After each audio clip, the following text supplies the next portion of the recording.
근데 사실 소방관들을 화재 현장에서 구하는 건 방화복이더라고요. 되게 직접적으로 소방관을 지켜주고 있으니까는 그럼 방화복을 가지고서 뭔가 만들자. 이런 것들은 지금 그대로 좀 살린 건가요? 네, 맞습니다. 일부러 이제 그 그림이나 이런 것들을 나는 갑자기 뭔가 유명해져 있는데 이분들에 대한 문제에 대한 변화는 없기도 했고 그런 것들은 고민 지점들이었던 것 같고.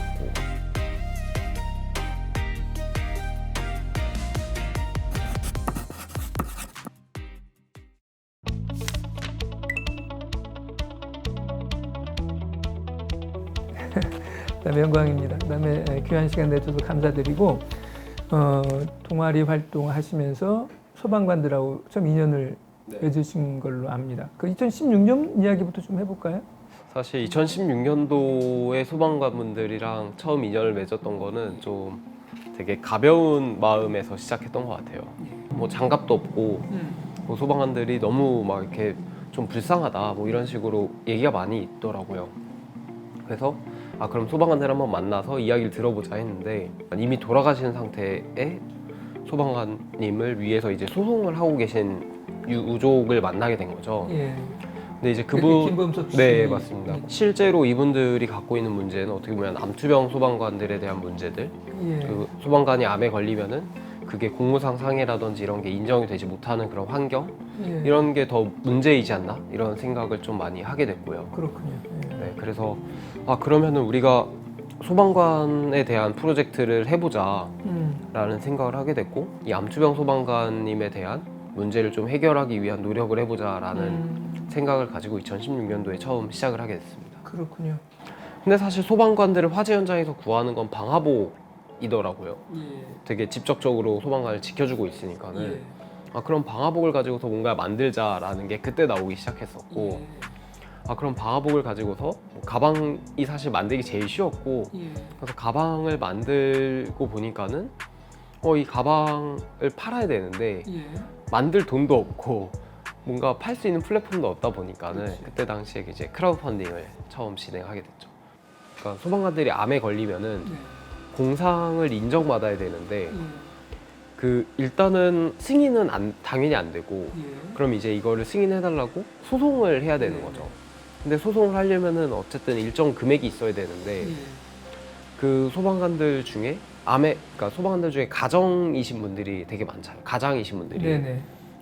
그러다 보니까는 가장이 없어지는 거니까 예. 사실 경제 상황이 안 좋고 예. 그러한 상황에 소송까지 하기는 너무 어려운 부담스럽지. 분들이 많고 네네. 그래서 그때 당시에 121분이 또 소송을 하고 있었던 걸로. 근데 그 중에 승소 건수가 2건이었고요. 그랬다고요. 네. 그러다 보니까는 승소 자체도 거의 확률이 없고 하니까는 사실 다 안 하는 거죠. 예. 네, 그런 상태였고 그러다 보니까는 오히려 그러면은 그 김범석 아버님이 하셨던 얘기는 그런 소송을 못하는 사람들을 지원해서 이 사람들이 많다라는 걸 세상에 좀 오히려 알리는 게 좋지 않을까 해가지고 이제 다른 2분의 소방관님들을 지원하게 됐던 거였고요. 굉장히 실무적인 일들이 네. 많이 있잖아요. 그런 일들을 하는 게 힘들지 않으셨습니까? 어떻게? 사실 초기에는 다 직접 했거든요. 그러니까 뭐 제품 제작하는 것만 외부에 있었고 예. 거기만 계약을 했으면 됐고 나머지는 다 직접 했는데 예. 사실 대학생 신분이라는 게 엄청난 방어를 해줬던 것 같아요. 그러니까 특히 또 이제 건대가 넓다 보니까 그 빈 공간들이 이렇게 건물들 보면은 좀 있어요. 예.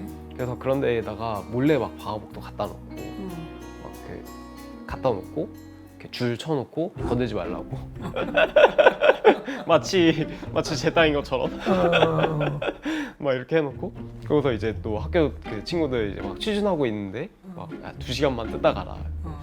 2시간 동안 방화복 뜯다 가고 그런 식으로 이제 막 했던 것 같아요.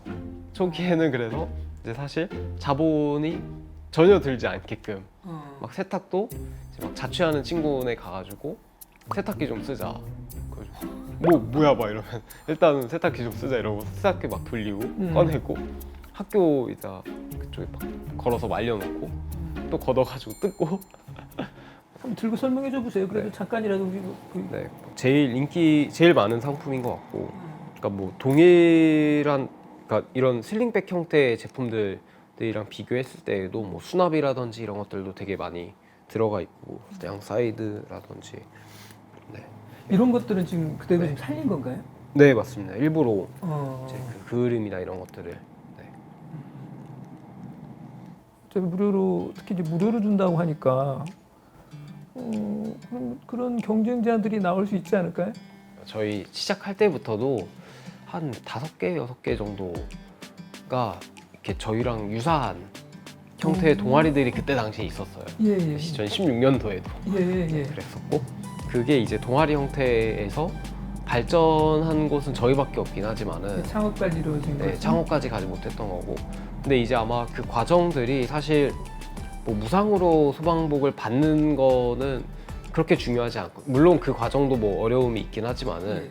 사실 그 이후가 훨씬 중요한 것 같아요. 그러니까 이걸 가공하는 과정이 사실 금액도 많이 들고 그러니까 금액이라든지 시간이라든지 그리고 그 과정들이 사실 쉽지 않거든요. 어느 정도 그 규모 있는 만큼의 생산량을 만드는 것 자체는 그렇게 쉽진 않은 것 같아요. 네. 근데 아마 도전자들은 계속 생겨나는 걸로 알고 있고요. 매년 생겼다가 없어지기도 하고 뭐 이런 것들을 저도 이제 듣긴 듣는데 네, 뭐 사실 그런 어려움들이 계속 있는 거죠. 그러니까 매출 뭐 혹은 이게 또 그런 것들도 필요할 것 같아요. 그러니까 이게 사실 방화복 업사이클링이라는 게 그러니까 이것의 사업만으로 보기에는 사실 되게 좀 작은 거죠. 그러다 보니까는 뭐 이걸 하려고 시작하셨다가도 다른 걸로 바꾸시는 경우들도 많고 네, 그리고 어떻게 보면은 뭐 129 레고라는 브랜드를 어쨌든 갖는 게 제일 중요하지 않나. 브랜드에 대한 이름을 얘기하고 뭐 그거에 대해서 서로 통용되는 가치를 느껴야 되는데 그런 것들을 만드는 역할을 저희가 나름 잘 하고 있지 않나 뭐 이런 생각을 하고 있습니다. 어떤 점이 제일 힘드셨어요? 사실 진짜 가장 힘들었던 거는 김범 소방관님의 소송이 계속되는데 그 소송이 계속 지는 게 문제였던 것 같아요. 그 과정에 이제 뭐 같이 막 변론기일이나 이럴 때 그래도 뭔가 혼자 가시는 것보다는 그래도 뭔가 누군가라도 같이 가면 좀 힘이 되지 않을까? 이런 생각이 막 따라가고 그랬었는데 막 가면은 이런 얘기를 해도 되나? 그 공무원 연금관리공단에서 이제 사람 변호인단이 같이 나와야 되는데 안 나오는 거예요. 그래서 뭐 이제 재판 진행이 안 되는 거죠. 그래서 아 그러면 뭐 다음으로 연기하겠다. 뭐 그래서 재판이 계속 연기가 되는데 그게 어떻게 보면 사실 되게 힘든 일이잖아요. 그러니까 이 유가족들 입장에서는 뭐 사실 그것 때문에 막 자료 준비해서 왔는데 상대 측에서 뭐 재판 안 와버리고 뭐 그리고 연기하고 막 근데 연기도 막 이제 막 전날 연기하고 막 그러니까는 계속 지연되고 이런 과정들을 옆에서 보는 것만으로도 힘들었는데 사실 근데 그 와중에 또 반대로 힘이 됐던 것 같기도 해요. 우리의 수익금의 절반을 낸다라고 했어요? 판매하고 나서 이제 영업이익을 책정하고 그 영업이익의 50%를 기부하자 했었는데 사실 이거는 요즘 가장 많은 고민을 하고 있는 부분 중에 하나긴 합니다. 그러니까 이게 그때 그냥 인건비를 안 받으면 이제 사실 기부 금액을 마련할 수 있을 정도로 영업이익이 작았는데 지금은 어쨌든 직원들이 생기고 그러다 보니까는 영업이익 자체도 이제 커지는데 이게 누군가의 인건비를 안 받고 뭐 한 그것도 문제지만은 안 받는다고 해서 이 영업이익 50%를 채울 수 있는 그런 상황도 아니게 된 거죠. 좀 현실 가능한 방안이면서도 사실 기부를 꽤 많이 할 수 있는 그런 것들을 찾아 나가려고 하고 있습니다. 지금 어디서 보니까 이제 지금까지 기반 액수가 8천, 어디서 또 9천 뭐 이렇게 돼 있던데. 네, 지금 누적액으로는 한 1억 조금 넘어가고요. 1억 정도. 네. 근데 그런 말씀하신 게 있더라고요. 이제 이게 업사이클링이 네. 뭐라고 그랬죠? 그린워싱의 위험? 네. 경계해야 된다는 네. 얘기를. 엄청 많은. 예. 진짜 업사이클링을 해서 좋아지는 게 맞나라는 의구점이 들 때들이 가끔은 있는 것들이 있어요.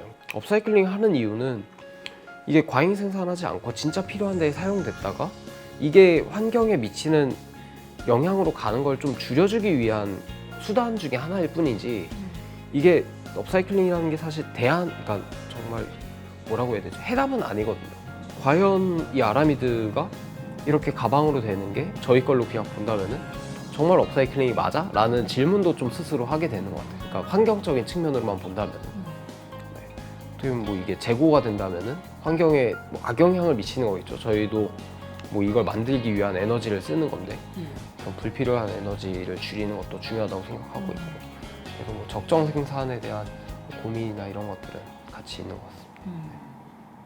네, 목표라면은 사실 글로벌 기업으로 성장시키면 너무 좋겠다라는 생각을 하고 있고요. 네. 뭐 충분히 가능하다고 생각을 하고 있고요. 네, 우선은 뭐 이 소방관들 입는 이 방화복이라는 것 자체가 잘 잡았다고 생각하는데, 그 아라미드 방화복이 전 세계 한 10개 국가, 15개, 뭐 20개 안팎의 국가들만 이제 방화복을 입고 있는데 나머지 국가들은 사실 방화복이 없거든요. 네, 그래서 이 사업이 뭔가 확장이 된다면은 뭐 그 국가들에 있는 방화복을 뭐 수거해서 뭐 쓸 수 있는 건 당연히 뭐 개발도상국이라든지 필요한 국가에 좀 지원을 하고 업사이클링한 제품들을 가지고서 또 수익금을 만들면 그걸로 누군가에게 방화복이 필요한 곳에 공급을 해줄 수도 있고 뭐 그런 전체적인 선순환 구조까지도 만들 수 있지 않나. 언제 제일 큰 보람을 느끼세요? 그 뭐 사업하면서 전체로 봤을 때는 고 김범 소방관님 승소하셨을 때 그때가 가장 큰 보람이 있었던 것 같아요. 네, 그때 그 소송 그 재판 현장에 있었는데 네, 그때의 그 뭔가 감동이라고 하긴 좀 그런데 네, 그때 이렇게 들었던 거는 네, 되게 뿌듯했던 것 같습니다. 근데 전시는 뭘 전시하셨어요? 김범석 소방관님에 대한 네네. 그리고 그분 이외에도 소방관들 중에서 이제 뭐 처음 임용되는 사람들이 어떤 마음가짐으로 이제 소방관에 임용이 되는지 뭐 그런 것들에 대한 인터뷰를 좀 담은 전시 현장을 만들었었고요.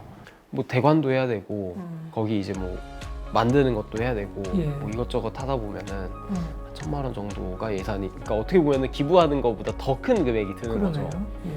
그래서 고민을 하다가 그래도 전시해보는 게 좋겠다라는 생각은 들었었고, 근데 이제 전시할 돈은 없는데 예. 어떻게 하지 막 고민하다가 제가 그 건설 현장에서 이제 일했던 예. 때 모아놓은 돈이 있더라고요. 얼마요? 딱 1,000만 원이 있는 거예요. 그래가지고 막 고민을 엄청 하다가 그래 이 1,000만 원을 쓰자 해서 그때 이제 그 전 재산을 턴 거죠. 가장 어려웠던 대목은 어떤 대목이었어요? 네, 지금이 제일 어려운 거. 왜요?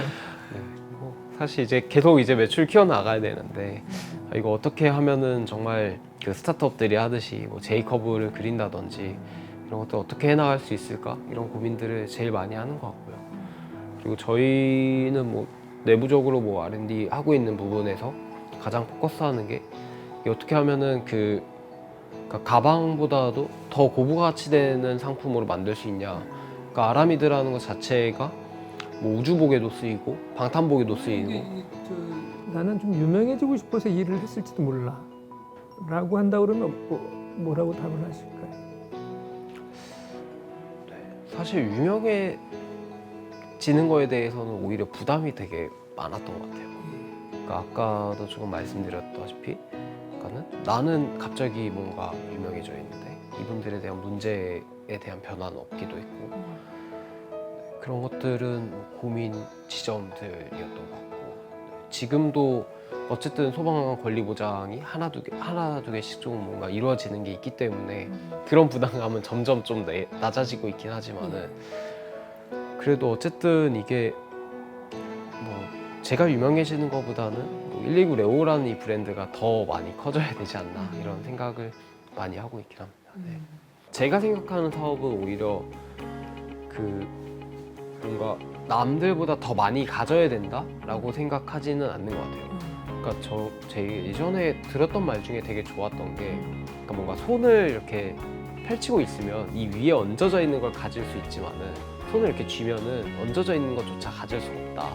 뭐 이런 얘기를 들었었는데 그런 말과 사업이 되게 비슷하지 않나라는 생각을 해요. 근데 뭐 제가 만들고 싶은 그런 사안이라면은 사실 뭐 서로를 구한다? 이거 자체가 근데 제가 원하는 그런 모습의 사회인 것 같아요.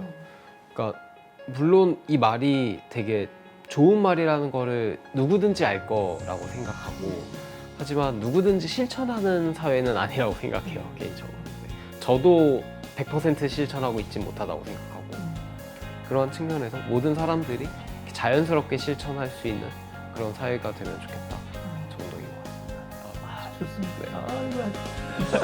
네. 첫발 정도는 내디딘 거예요. 야, 그 말 좋아요. 그 네. 말 좋네.